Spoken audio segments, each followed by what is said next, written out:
కీలకం 2014లో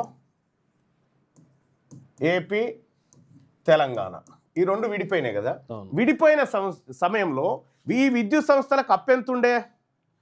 విడిపోయినటువంటి సందర్భంలో తెలంగాణ ప్రాంతంలో ఉన్నటువంటి విద్యుత్ డిస్కంలకు వీటికి ఎంత నష్టాల్లో ఉన్నాయంటే 12,186 కోట్లు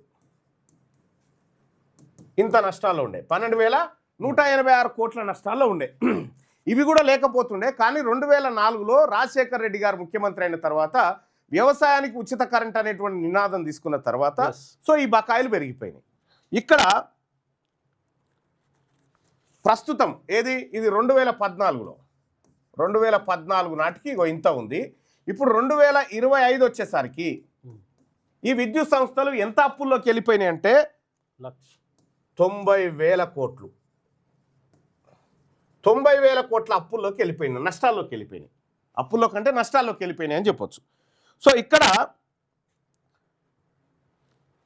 మీకు ఒక ఏడాదికి సపోజ్ 2025-26లో కరెంటు ద్వారా కరెంటు సంస్థలకు ఎంత ఆదాయం వస్తుంది, కరెంటును ఉత్పత్తి చేయడం కోసం ఎంత ఖర్చు పెడుతుంది, ఈ లెక్క ఒకసారి చూడాలి మనం.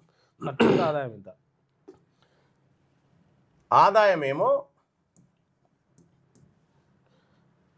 52,878 కోట్లు. ఈ కరెంటు ఉత్పత్తి కోసమేమో ఖర్చు ఎంత పెడతా ఉంది? 66,000 కోట్లు.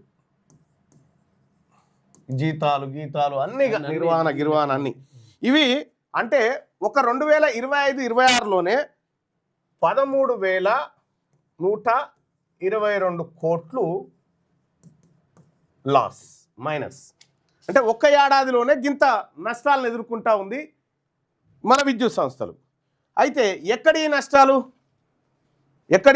ఒకప్పుడు కరెంటు బిల్ కట్టకపోతే కట్టుకుని వచ్చి కట్ చేసుకొని పోదురు.